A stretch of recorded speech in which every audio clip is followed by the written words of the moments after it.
right, so we're going to be doing a quick, I say quick, it's probably going to be pretty extensive, but recap about what's going on since we didn't do anything on the trade deadline. If you watched my last video, I was pretty strong on selling because, honestly, I think the Miami game was the door that you need to open to win, to allow, the game that you needed to win to open the door to allow us to possibly make it to the playoffs. Yes, it's possible to go essentially what would be 6-3 for the rest of the season. You have a very soft schedule coming up. You got Commanders who are now have no edge rushers essentially, so Mac should have some time there. Who else you have?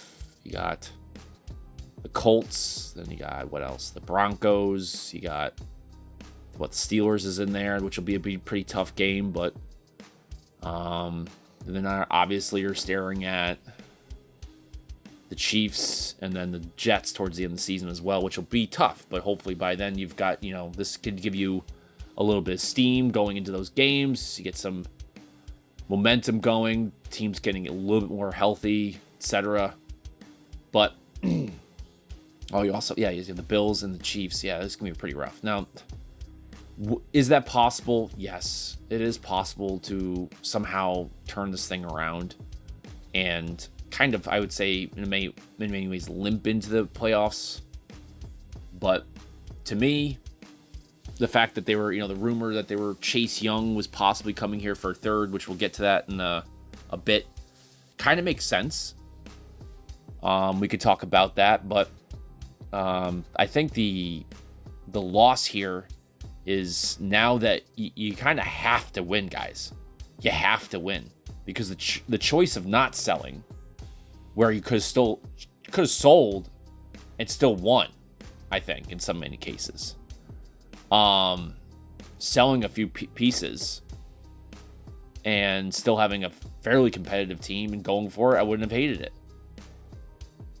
Because I want draft picks, because next free agent period is going to be a rough one for the Patriots.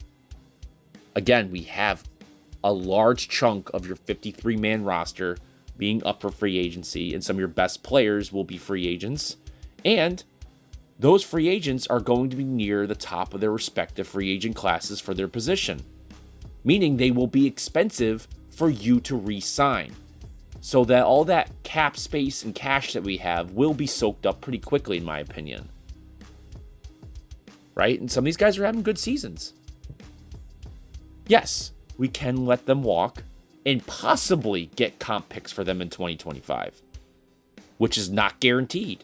It is dependent on the value of the contract that the player gets and the player's performance the next season on the other team.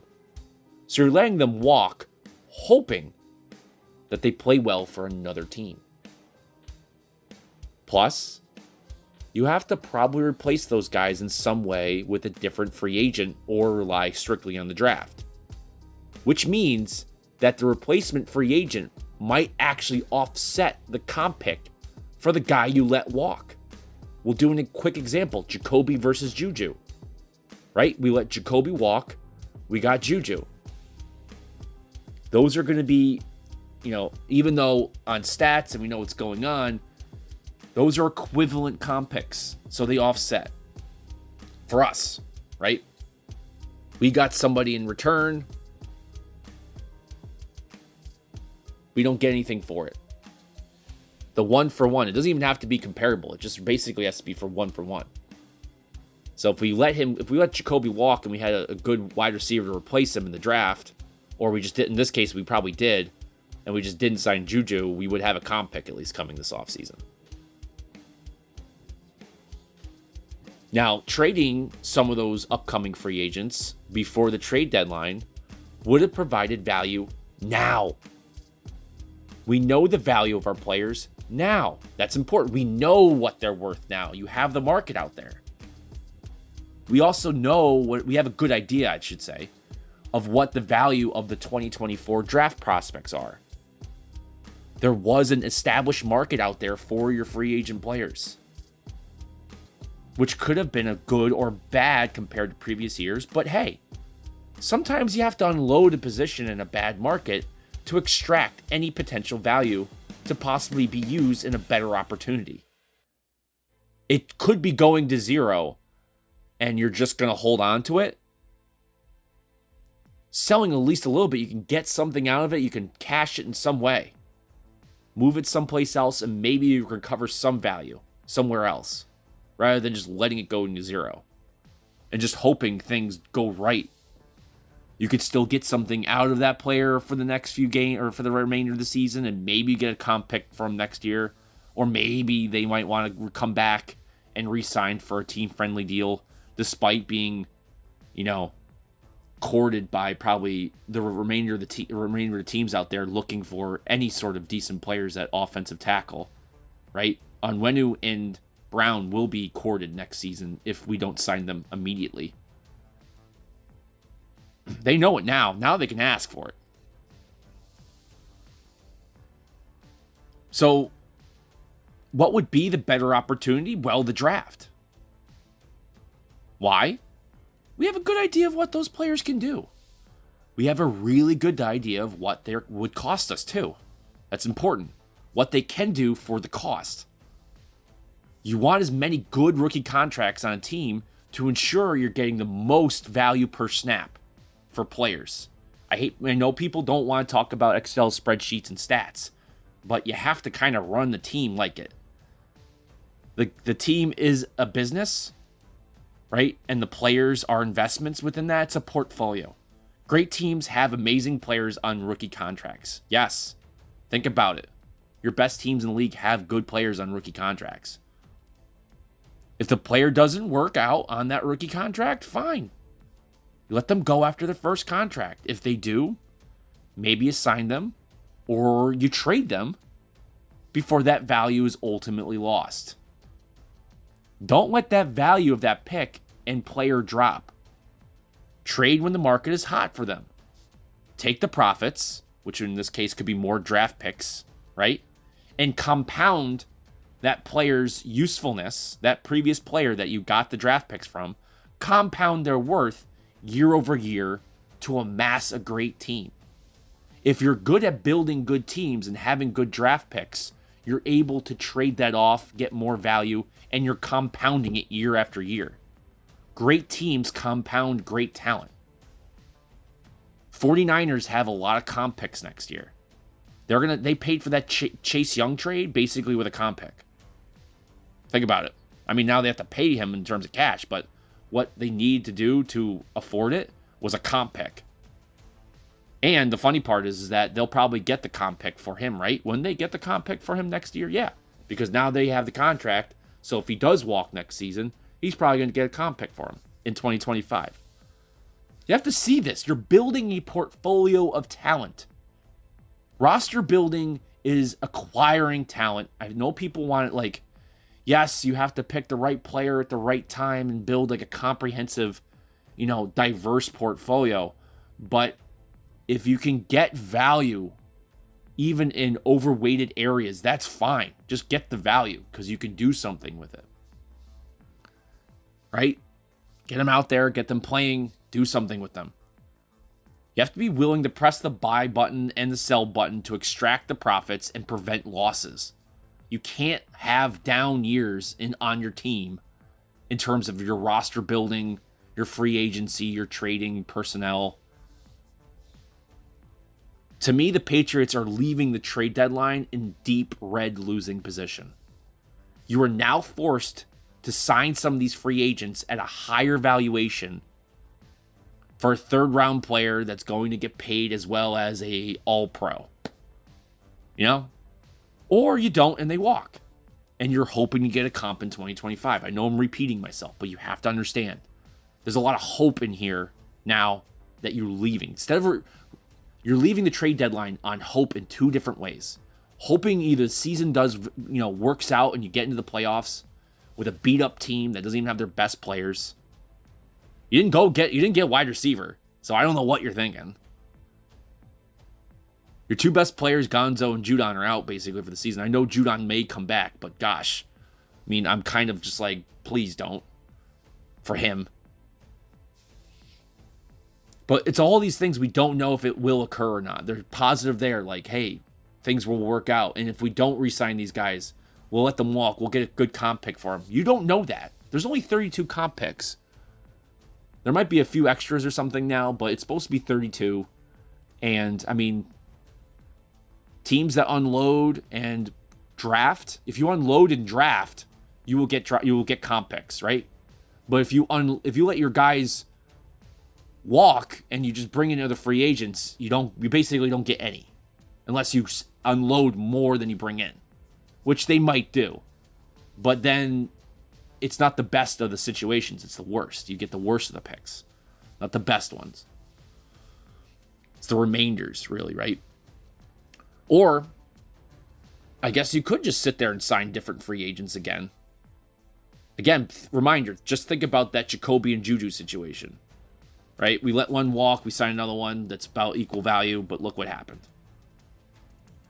Should have just signed Jacoby and both. Would have been probably good to get both.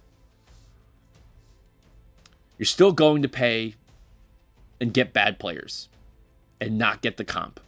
It's a brutal situation. And it's a major setback.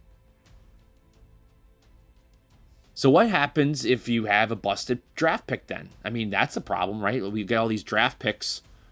And what happens if we get, a situation where you get an N'Keal Harry or what could potentially be Cole Strange situations where you're forced to draft somebody because you let somebody go? Yeah, it sucks. It does suck. But hopefully they're just your obligatory draft picks or even comps. You're still filling a roster spot on a rookie contract. You have to also consider that too. It's much better to fill a roster spot with a bust on a rookie contract than it is to sign a premium contract to a guy who's fading and just to fill a roster spot, right? At least you're looking at growth and speculative potential rather than an asset that is falling apart, that has no growth left and is depreciating in value very quickly. You won't be able, there's the problem, you won't be able to unload Juju or Parker for anything near the value that they even will be, because everybody just sees their trajectory as being negative. People think that they're done. They might be. They might not be. But the value on the market is that they're not worth basically anything. So now you're stuck with it. So you're going to cut them, you're going to lose all that. Or you're going to keep them around and they're filling up a roster spot and you're hoping things turn around. Typically doesn't work out. Hope is not an investment strategy. You know what is worse? Yeah. You might be losing some of that profit that you rolled over from trading players or letting some sign elsewhere a couple seasons ago. But signing a free agent who is not on a rookie contract with a boatload of money and is completely melted, or not evaluating the market correctly and sucking at forecasting the market for the next few years, in this case seasons. That is how you ruin an investment portfolio. You buy when the growth potential is lost and the long-term outlook is not so strong for the player anymore. Worst of all, the value of the opportunity lost is really going to hurt. The unrealized losses from not looking at another opportunity or letting biases determine your decisions is a problem. Hey, I will tell you that I have spent a lot of time watching players on tape and then looking at their profile and stats and realizing the two don't match up. Sadly, their profile and stats are often better than the tape. Sometimes it's a better option sometimes rather than just relying on your eyes. Just like I can watch and read. Just like how I can watch and read a company's presentation on an oncology meeting about their recent clinical trial and feel optimistic about that company. Yeah, things look promising. They might have something here, right? But the reality is the company doesn't have enough cash and partnerships to get that potential drug through the FDA regulatory path and onto the market at the moment. It looks good versus the actual reality of the circumstances. You have to accept those types of things. Yeah, I would like to keep some of those free agents for next year because of their tape, their experience, and their stats support them being on this team. But for some of them, they're going to be at too high a valuation. And the Patriots are not guaranteed to see that anything. And the Patriots are not guaranteed to see anything from that. Right? Meanwhile, they could have gotten something. Something. For at least one or two of those guys. Now, should we have been buyers? I mean, actually, yeah, you could argue that. You could have gotten Chase Young for a third and possibly, have the idea of better opportunity to re-sign him next year. Obviously, no guarantee with that. But also had the rights to his comp if he walks at the end of the season. That's not too bad. Which could have been a third. I mean, I probably would have stayed away from him until the offseason to put a bid on him. It's just reality. But the rationale for the options made sense. But the rationale of the options made sense. Except it would ultimately be a value loss because you're losing a pick for 2024 and hoping for a comp in 2025 if he walks.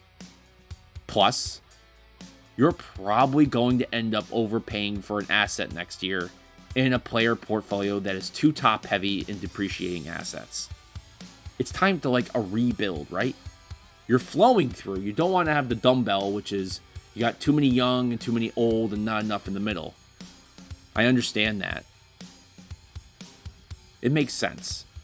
But the Patriots are overpaying for non-growth players. Some pickups have been great. At certain positions, absolutely. For example, Zeke. Amazing value for his abilities. Ty Montgomery could have been one. Jalen Mills probably is one to consider there. Pharaoh Brown is one, that's for sure. And even Trent Brown is actually probably a good value pickup when they got him. The Patriots have also got some really great value and growth players too. For example, Peppers. Tavai would be another guy that's been a good value. Even arguably Judon when they first signed him. But they have missed on several free agents recently, which is making them overweight in distressed assets that were, I guess you would say that were acquired in bad markets or overvalued markets. Juju, Parker, Gesicki, Aguilar. Before that, I mean, he even had the Roosevelt Colvin situation and Shong Springs and Tank Williams. A lot of guys you had to bring in because you needed somebody and you overpaid for them. They were brought in way past their prime or with injuries on a big contract and were seen as bad signings that set the team back. Indeed, in some cases, the team had to spend a minimum amount on their team. That's part of the situation in some of these situations. That's part of the equation in some of these situations. It is that CBA stipulation that a team has to spend, I think it's 90% of their cap or something like that, just to prevent a team from just running basically just running out a, college team out there on Sundays just to save some money and make some cash.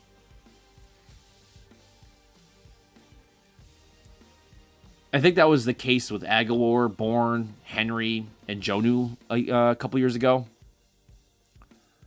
But that was basically a result of not having big contracts on your team and then overpaying for talent that was available during free agency. They were just the guys available and they cost too much. You didn't have anybody in development, so you overpaid. Stinks, but we might see that problem play out for this offseason. Overpaying. But sadly, it's not bringing guys in. It's with your own guys. And anybody else you might bring in. Which is a problem considering the lack of playmakers on the team. You have to be kind of considering we need to bring in playmakers this year. And it can't all be in the draft. You're going to have to try to sign some too. Imagine walking into next season with this team. Right? If you just sign all these guys back and you walk in and you maybe have a couple, maybe up to 5 good rookies that can maybe move the needle for you. But for the most part, you're coming back with what you got. And the fans and the players are going to know, well, this is not really the big move we need to do to change gears here. I mean, you could do it with rookies. Consider this. Our best improvements to our roster this year was through the draft. Think about it. Gonzo, before he got hurt. Keon White. Douglas.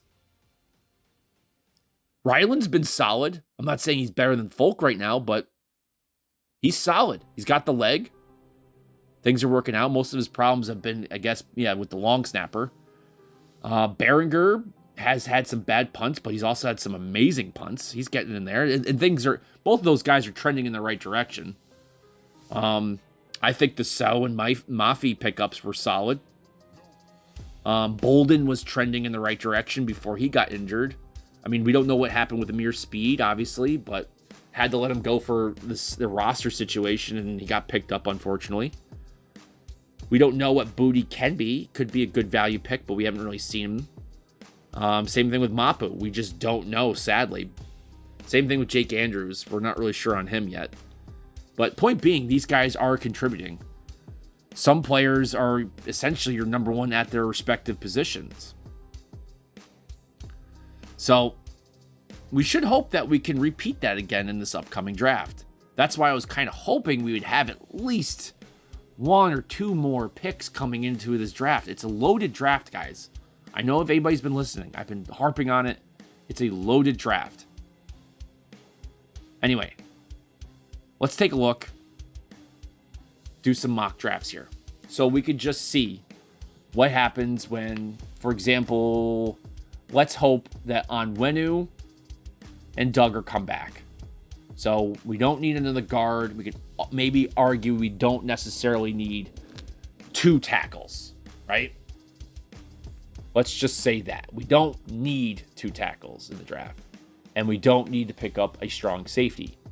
The issue there is we still need a free safety. Still don't have one of those guys. Peppers, although can play here and there, he's mostly coming up for the box. Duggar's kind of out of position right now, right? So we're missing that deep free safety playing center field. We are missing that guy. So that's a consideration. Bourne, obviously being injured, kind of puts even more stress on going and getting at least a wide receiver. Still need at least 1 tackle, because we're assuming Trent Brown's gone, right? We're going to need a tight end, because I'm assuming we're not going to sign all 3 of those guys back. So probably 1 or arguably 2. Now, I would go with the arguably 2, because what happens if you're in a position where there's still a good tight end on that board? You should probably be taking him. Even though there might be some other positions you might need, you need to get needle movers. Especially on offense. Offense, you can have holes. You just need really good, strong strengths. Example. You could have a decent defense, but if you have 2 or 3 really good weapons in offense, all they need to do is overcome the one weakness in the defense and exploit it over and over until the defense has to overcompensate, thus opening up hopefully another opportunity that you can exploit, right? So we need at least 1 or 2 receivers. You need at least 1 tight end.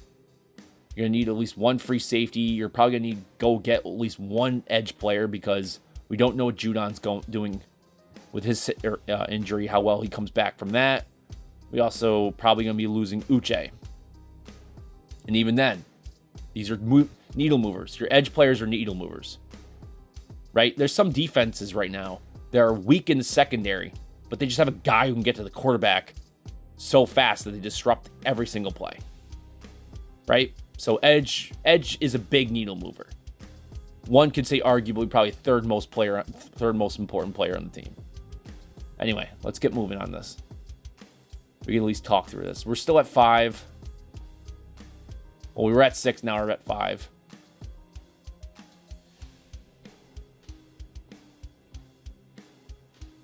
Okay, so let's do no, we're just gonna go straight. We didn't pick up any draft picks. We're at 5. All right, let's start the draft here. So in this case, this is a rare. I doubt Roma Dunze is gonna. This is kind of absurd, but Let's just, we're not getting any trades. This is crazy. Okay, we'll take that. So we'll have to blast through this one because that's very unlikely unless Marvin Harrison has a major blowout. All right, this would be a situation where, oh, you know, pick up Bo Nix or JJ. No, I'm not. I'm not there. I'm there if we get an extra second round pick, which we're not getting right now. Maybe you can pick up a quarterback in the second round, but an edge player is probably.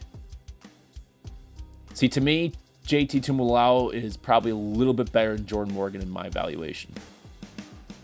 Jordan Morgan being probably the 4th or 5th best tackle in this draft, in my opinion, and technically a very good, solid tackle. Like, I mean, you watch his tape, he's very good at what he does. He's arguably the best tackle stats-wise. Now, he's not a massive mauler, whereas Patrick Paul is a massive mauler, but his stats aren't as great. So, kind of depends on where you're at. But for me, I'm staring at JT Tuimoloau. I'm going to take him.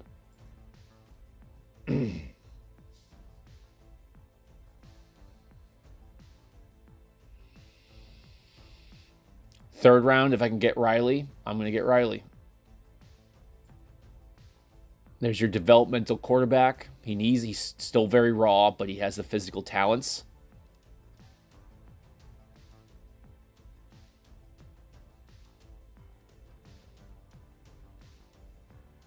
So we're still looking for safety, right? And I think the safeties for me probably be the next one. Yeah. If I can get James Williams or Ransom or Cole Bishop next round.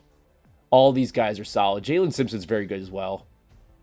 But to me, this area of the draft, I don't mind, quote unquote, overdrafting Cole Bishop or Malachi Moore for sure. Josh Proctor, all these guys, solid safeties for. This is a good value right now for safeties in the back half of the draft. There's some good ones up at top. Don't get me wrong. There's plenty of them. D tackles. He's good. He had a better season last year. Same thing with Tyleek. Keith Randolph is probably one of the reasons why Jerry Newton is actually having such a good, or Jerzon Newton, but Jerry is having a good season. Him being at 155 is a good value. Tight end would be another issue. Cade Stover, probably not. Well, that's the thing. We'll probably have to go with Cade.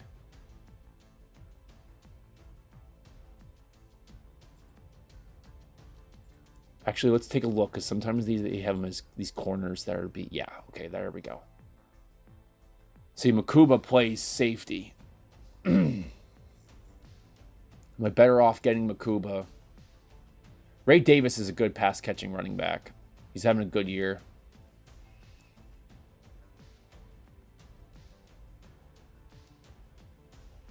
Speed-wise, I don't know. Torrey Horton or Jalen McMillan or Roman Wilson are all very good speed. And same thing. See, like these wide receivers were pretty solid right here. Torrey Horton seems very impressive to me, though.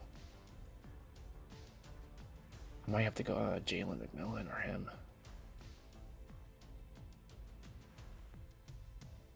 Brian Thomas is also a big wide receiver. We can pass. Is there anybody to trade with? Back for 110. How much do you want it, though? No chance, huh? I'd rather pick who I want for just that.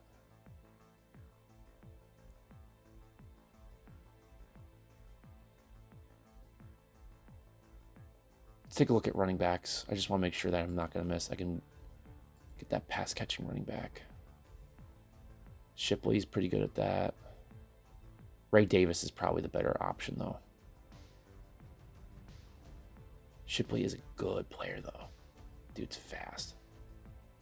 Hard runner, too. Just not really getting the push he needs up front from his offensive line this year. Ray Davis... See, like, he's getting decent amount of targets.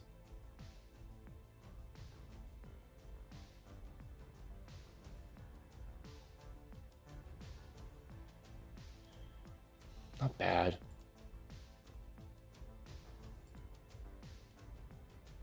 See, he's having a drop off compared to last year.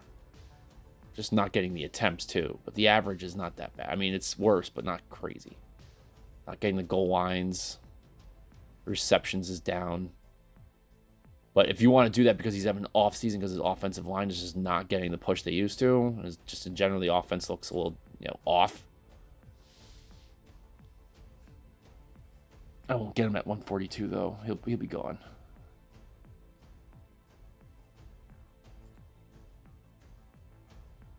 So let's talk about needle moving. Torrey Horton's having a hell of a season. He's had, it's not like it's just 1 year. He had a good season last year. That's pretty solid.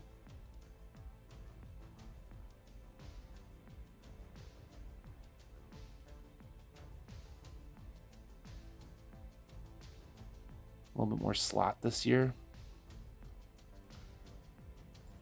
Not very big, right? Yeah, he's at 190. I mean, 6'2", 190 is not bad. He's not a small dude. Just trying to think where we put him. See, McMillan is a burner. Very fast.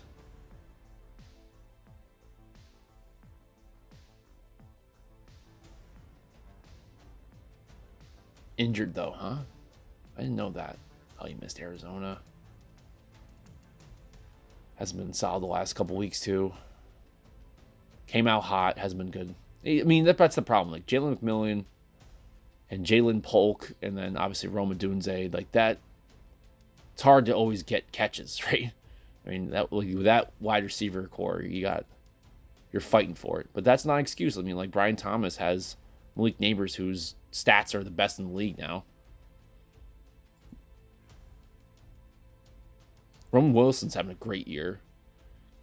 He's 6'1". He's light, though, isn't he? Or he's 6 foot 192. He's a rocket, though. He's got a vert, and he's very fast. Sorry that I'm taking forever on this one. DeCorian Clark, I think, is what? He hasn't snapped at all? He's been injured this whole time, huh? I'll keep an eye on him going late. Doesn't do an update on him. He's really underrated, in my opinion. But I guess in the 4th round is probably where you would want to target him.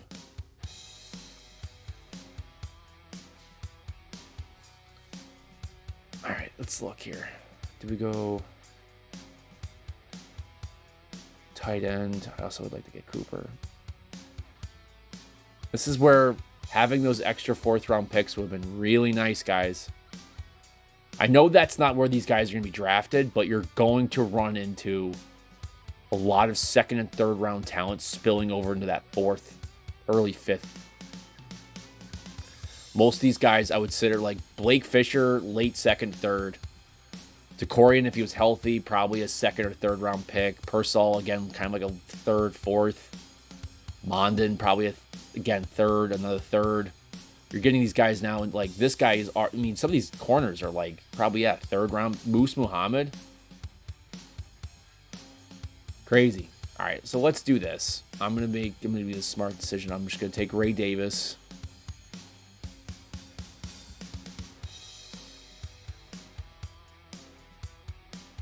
Or Tyler Davis.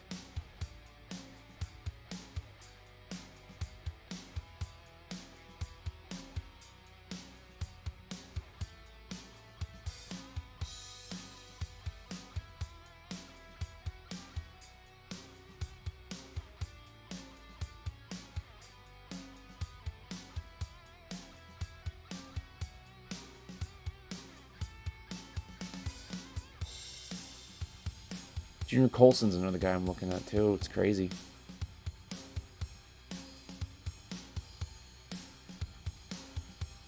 I'm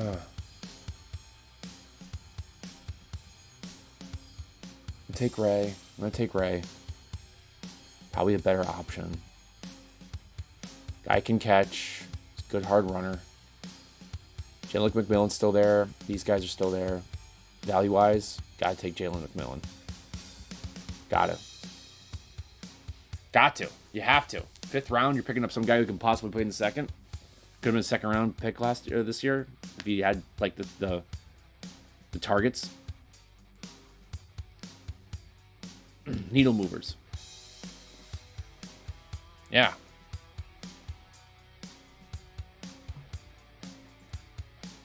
All right, so now let's talk about getting maybe well, we wouldn't get comp picks. So let's see what would happen if we actually traded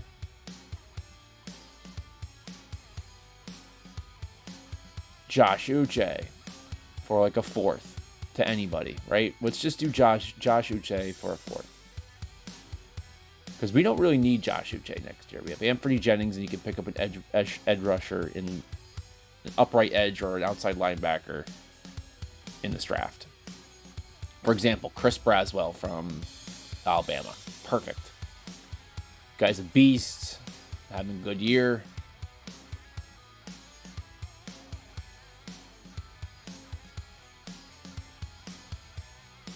Now, who would take him? Let's go with the Bucks.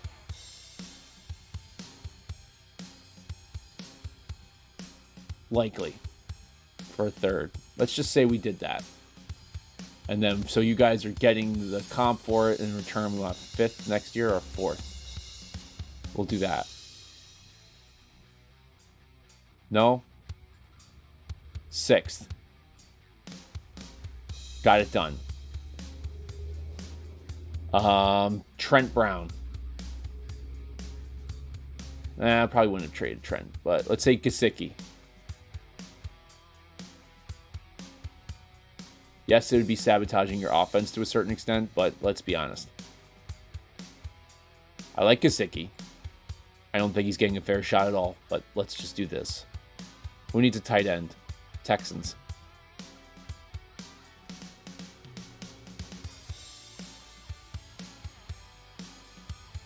Can't believe the Texans are like rated that much better than us right now. Texans probably for a fourth. Yeah, let's do that. For a fourth. Right? And next year's sixth. Or even fifth? Okay. No. We get the value now. You guys can trade him later on. That's fine. Or let him walk. You guys make a push for the playoffs. He helps you out. Anybody else? We'll just see what we can get for Trent Brown. I don't like getting rid of the idea of getting Trent Brown to a certain extent, just because you're really throwing in a tackle and a towel, and you potentially getting people hurt if he's not in there. But who's it? Who needs it? San Francisco, right? Yeah.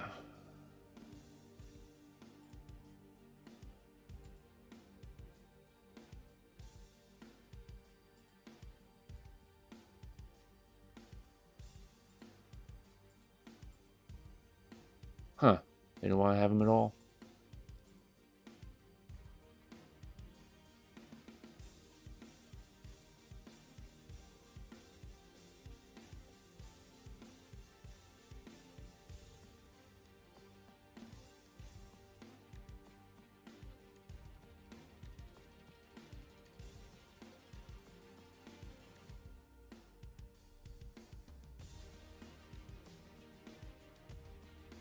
Sorry that I'm not talking. I'm just trying to figure out what team would even consider them. Jags probably, right? Let's just see the Jags. Well, they need guard help. Wouldn't trade them to the Dolphins.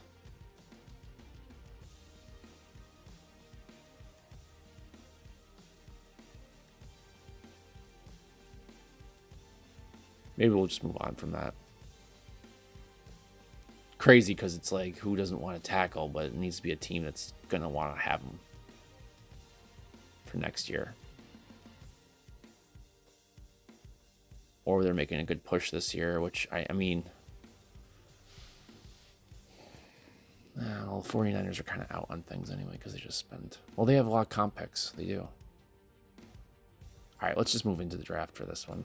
We got enough to say. All right, so this would be a very obvious pick Drake May. Is this actually a thing? Maybe. This might occur. It'd be hard to believe the Bears would pass on Drake May or Caleb Williams, but it is possible. Will the Giants? Probably not, but I wouldn't be surprised if they decide to go with a wide receiver, considering, the money they put into Jones and all that stuff. So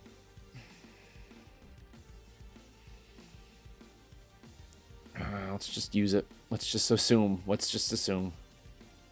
I doubt it. Probably going to be first ones, either first or third overall pick. This case, we take Cooper DeJean. Probably asking me why. Cooper DeJean plays corner and safety. And Jack Jones or J.C. Jackson, really not going to be working out for outside for me really right now. I really need a solid shutdown, and Cooper does play a lot of safety. He's a D-back. They have him as corner, but he is a good D-back. I don't know. I think has he been injured? He hasn't had a great season.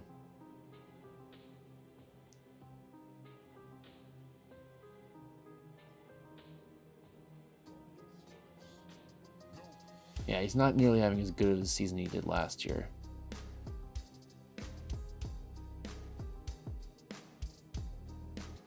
So they're playing him primarily in corner. Interesting. Last year he was all over the place. I have to watch them a little bit more this year to see what's going on with Cooper. But in my opinion, he's much more of a needle mover. Hard to pass him by.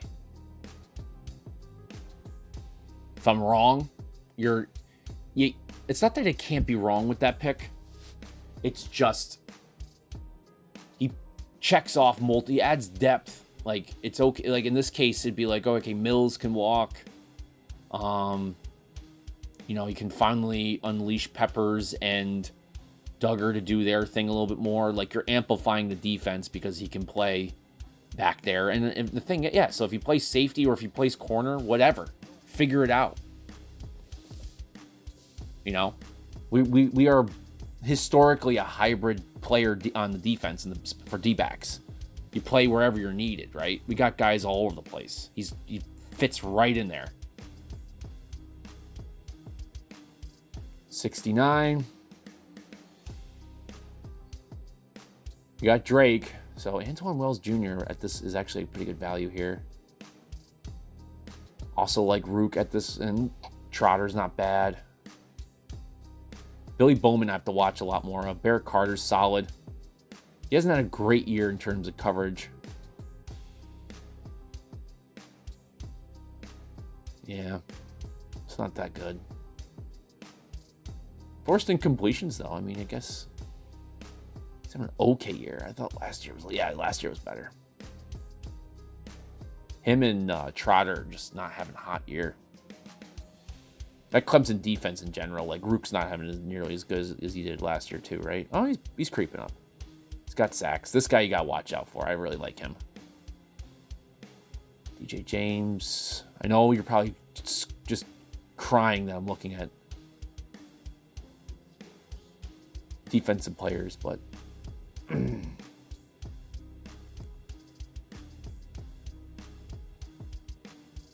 oh wow, this is kind of like all over the place here, huh?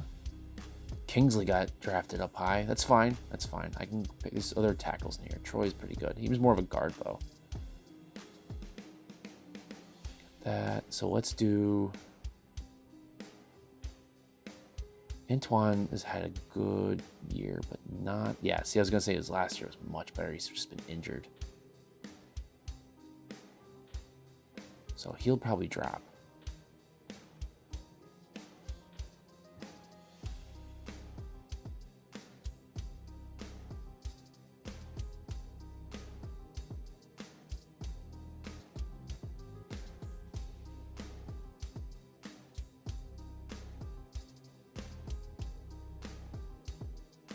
I'm gonna do that. Really overdraft, probably in many ways, but that's fine.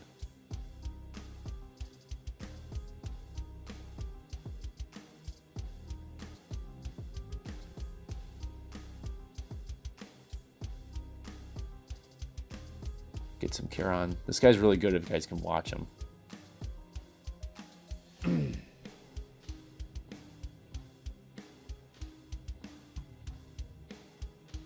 Andre Sweat. There you go. Big nose tackle.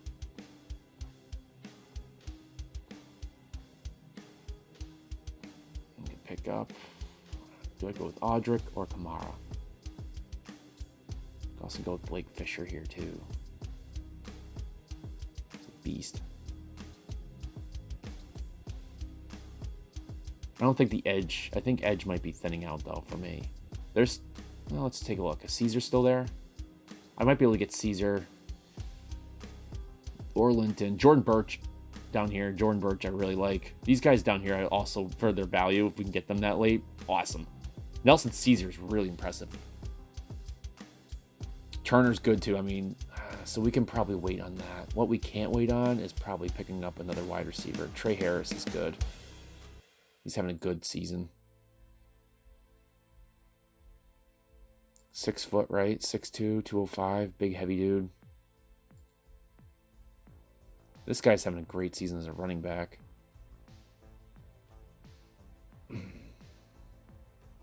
So he can catch the ball. Notice. It's like 5'8", like 220 though, right? Or something. 5'10", 210. Okay. Just looks like he's a meatball. How's Travion? I don't know his receptions. He's been hurt, right? Yeah, so, but let's take a look. Oh, so he's got some numbers to his name in terms of receiving yards. Interesting.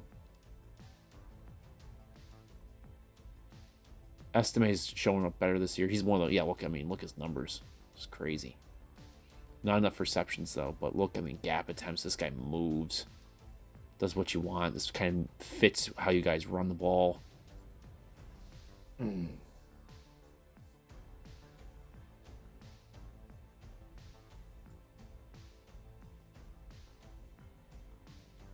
Comes this 4th round area where I'm like, what do I want? Trey Harris is up there, though. He's sitting there, and I like it. I mean, at this point, if you can get this type of value, you don't have to wait for it. I mean, probably still need to get some guys for him to throw to. And you still need a tight end. How'd this draft really get so jumbled?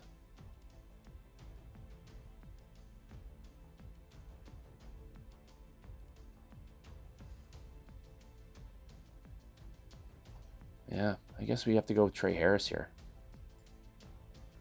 See, I mean, it's jumbled already, so maybe it's just, maybe 142, we can still pick up something we want. For example. Like this, I also like that. Makuba is also a good pickup too.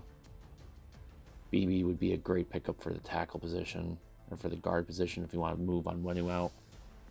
In my opinion, I mean, Blake Fisher's solid, so is Will Shipley. Makuba would be another good pickup. I know he's another corner. You're probably rolling in. Ah, man. Tight end.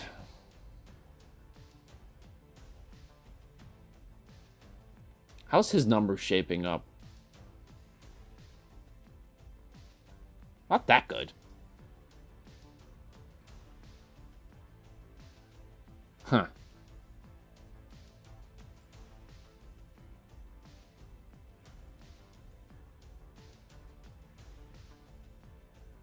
Jalen Simpson's, he's probably having a decent year, right? Yeah, he's doing well.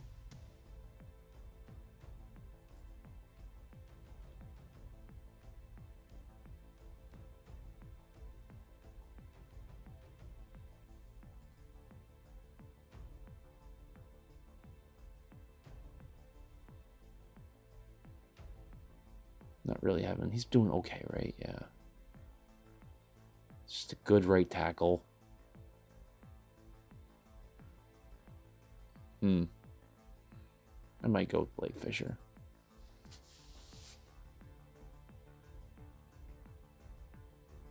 Still got plenty of wide receivers to target later on. Julian Fleming in the next pass. Yeah, so. My concern was not going after guard. Because if we can... do we want to... Would we rather bump out on Wanu? Or keep him at guard? Keep him out there. Developmental tackle. That doesn't work out. So you can do the tackle. That's the thing, though. BB does play... Actually, let's take a look at his profile. Because I'm like sitting here. He's a guard. But, I mean, how much did he play at tackle? So he's playing right tackle. Left tackle.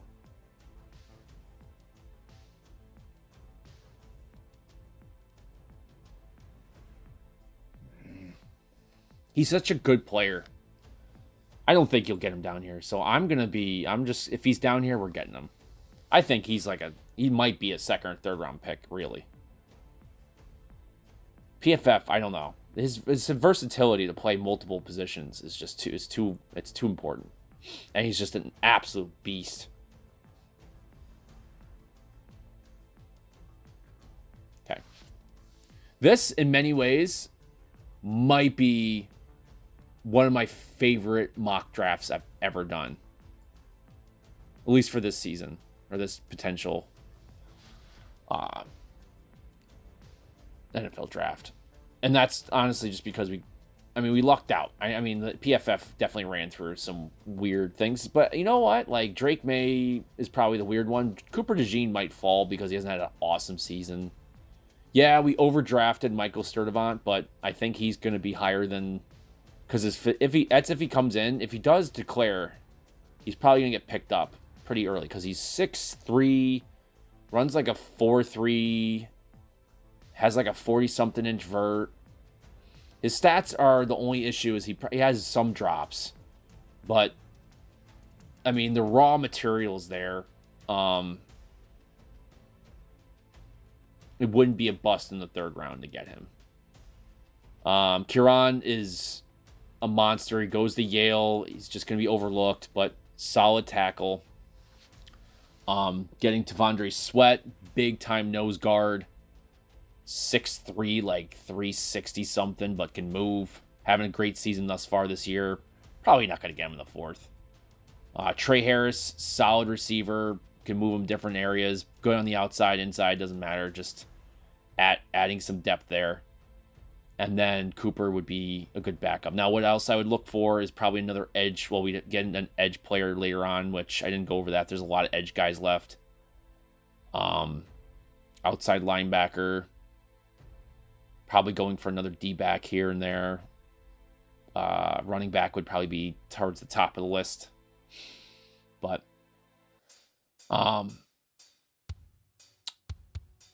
I think there's a lot of guys UDFA that they're never going to be in PFF, but they're like FCF players that are solid this year. FCS football is good.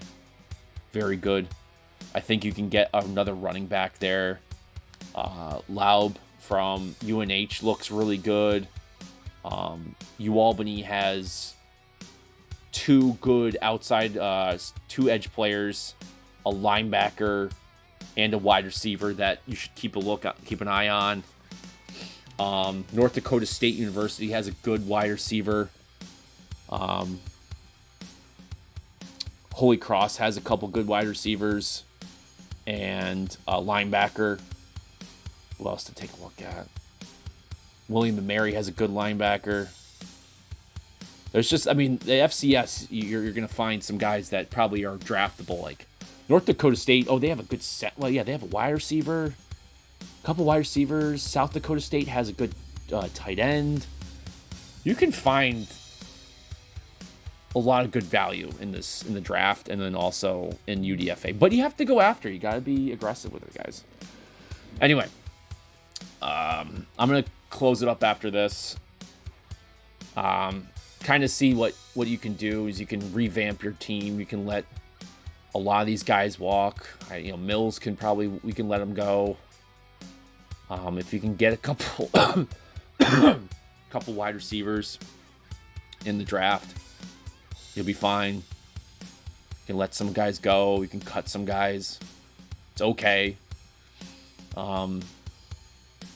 We probably need to consider letting some of these other D tackles that are just not panning out and get a big run stopping nose tackle at Devondre. That's something that'd be nice to bring back into the fold at New England. There's a bigger dude up front that's there for every snap he's in there. And then just shoring up that offensive line. The offense, like, I wouldn't mind going after even more tackles later on. It's that deep of a class there. It's that deep on wide receiver. It's that deep on tackles. Edge players, you have to pick your poison there. What guy you're looking at. You're going to have to be aggressive with getting the right type of edge player you're looking for. That's where, I could be wrong. If we were really thinking about it, and a lot of people would hate this approach.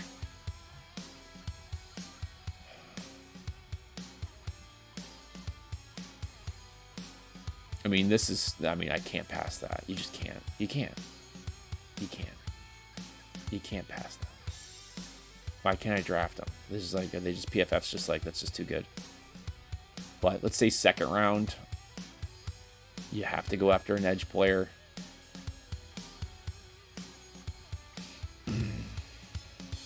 Braswell's making his way up, man. Come on. He's doing so well. It's becoming an issue. Chris Braswell to me and Jonah is also very, and Jack Sawyer, yeah. Murphy, man.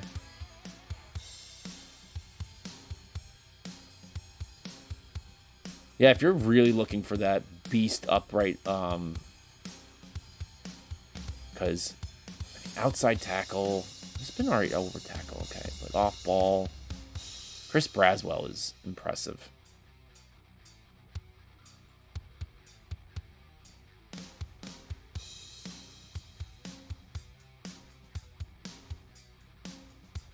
What's his stats? 6'2", 246. Maybe you can go for him. I think Braswell's a better physical athlete, though.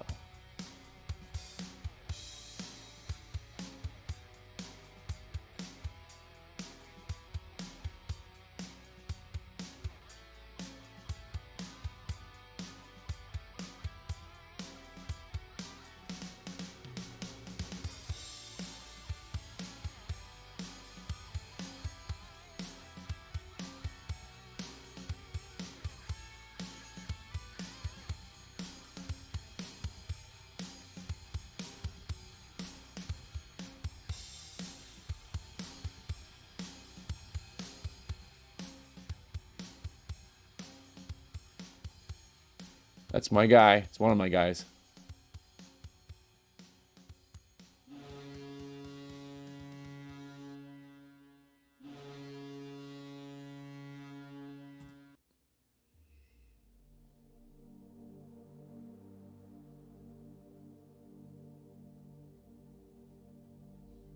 Jaden Hicks. Yeah.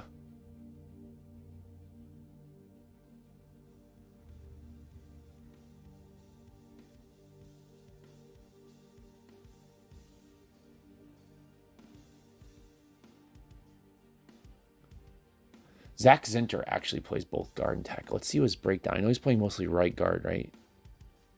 Oh, and he didn't play any tackle last year, huh? Only one snap. That's it. Okay. He's a tone setter and a half, though. See, that's where I think Cooper's going to probably be ranked in the top 100. This guy's a problem. Inside, he's all over the place.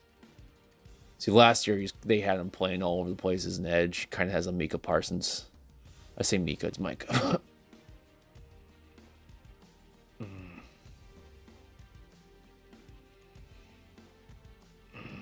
He's good too. Big dude.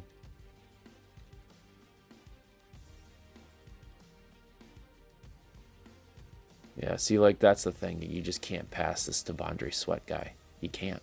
You can't. If you get an option to get him in the third or fourth round, you just really can't pass him up.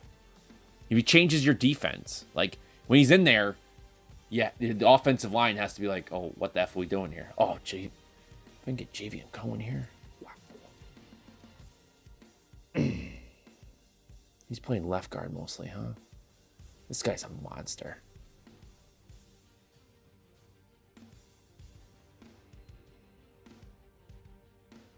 James Williams. That's a no-brainer. If I could still get Javian Cohen this late, though, I think we have to go with Marquise Cox, though. He's good.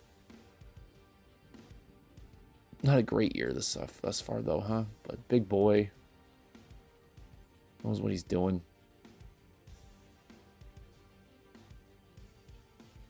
By the way, there's a lot more tackles that need to be inserted into their PFF, just so you know.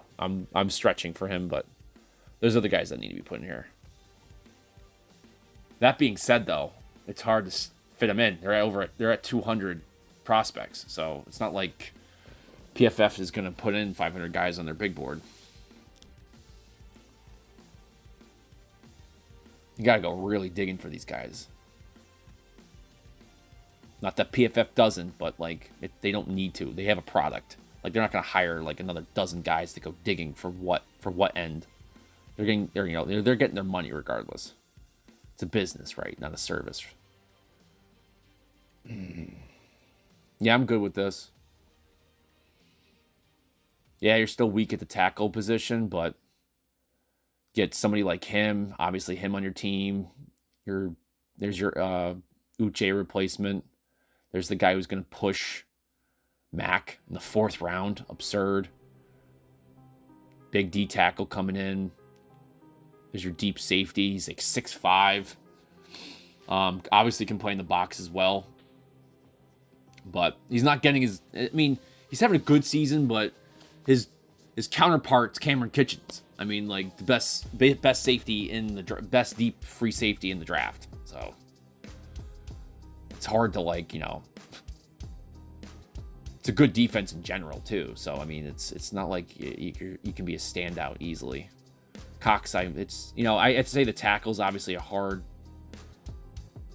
miss here, but again, it would make it hard. It would make it hard, but you would have to say like, hey, you gotta maybe you have to get Trent Brown back. Maybe Onwenu has to stay to the outside. Maybe, what I'm saying? Like, maybe Vidarian Lowe has to show up. Riley Reef has to be healthy. I honestly, I don't think we can load up on offensive line in general. Right? Because, I mean, if you're gonna have to displace some of these guys that you have. Vidarian Lowe and Wheatley, those guys, who knows if they can really develop and play. We have to develop those guys. Like, before I'm going deep. I was hoping like make this like half an hour, and I'm like probably well over an hour at this point. But offensive line is the last position really, and defensive line to a certain extent, but offensive line especially is the last guys to really fully develop. And that's why you look at like Cole Strange and everybody's like, Cole Strange is a boss. It's like, yeah, he's not playing well. He didn't play well last year. And obviously the injury really impacted his ability to like even practice. He missed so much and things aren't great. But I got to tell you, like the tackles, offensive guard, tackle, and centers are the last people to develop on a team. Like wide receivers, they can get better and learn some new things. But what you see from them in college is really the majority of what you're going to expect from them in the NFL. Again, they can get better, like they can develop skills, their route running can get better, experience, you can probably improve their hands and all that stuff, but like a lot of like the general gears of speed, agility, quickness, explosivity, it's there. Now, for tackles, yeah, it's there, but like physical strength for a guy who's 6'6" is not maxed out until basically by the time they're looking to retire. Like good tackles that never get injured can keep going for a long time and actually in many ways get a little bit better even when, people are looking to replace them. There are guys out there who've like take Peters, man. I mean, like there's some guys out there who can still bang around in there because they never really had horrendous injuries, or they're physical freaks in the first place. They're just super strong, powerful, and on top of that, they're, generally just a quick, powerful person, so their speed never lacks. I mean, but what happens is these guys get rolled up too many times, and they can barely get the ankle and knee and hip flexibility to keep playing the game that they love. It's just they become fibrotic. They get too stiff. But point being is like, you can be in your late 20s and you're still developing as a good tackle. Whereas wide receiver, you're kind of like, getting done there. I mean, look at Trent Brown. He's having one of his best seasons despite battling a few injuries. He's getting up there in age, but I don't think his career is over. So maybe he's worth keeping around, but point being is you got to give some of these other guys that are on the team some time to develop. I mean, even Stuber, who did not look good at all in preseason and didn't really have any standout notations about him during practice, but you can't give up on that guy. This is really his rookie season. He was out all last year. Give him a break. Give him a second. Again, you can't mess up your offensive line. You've got to get a group that's going to be healthy and get the chemistry going. But you can't just nuke. You probably just can't nuke that whole entire thing and just start off with rookies. You're gonna have a terrible situation. You gotta get guys who have seen what other defenses do at the NFL level, because they're all about adjusting, right? Bending and not breaking it up front. So they're reacting. Like they're trying to impose, right? They're trying to dictate, but they're still reacting to what the defense is showing them. And so that takes a lot of snaps. The wide receivers, they're dealing with the guy who's in front of them and what the plays, they're being told what to do, and then how to navigate it is on them, right? How do they deal with the guy in front of them, stopping them from doing it? But they're reacting in that way, right? But in terms of offensive line, you're trying to figure out what the guy in front of you is going to do, but then what's the guy next to you going to do with what he's dealing with? And you have to know where his foot's going to go, and like all these things, and where's the play going. So that takes a lot of reps. Again, and physically, you don't mature in that position until much later. It's the last ones. Anyway, I'm going to end it there. I hope this was at least educational. Again, I'm sorry for the really long rant. We'll see what happens. It's obviously we're heading forward. We're moving forward with what we got. Didn't really make any moves to make your team any better. If you thought you were worth fighting for, you should have probably done that. At least get the fans involved, some optimism around the team.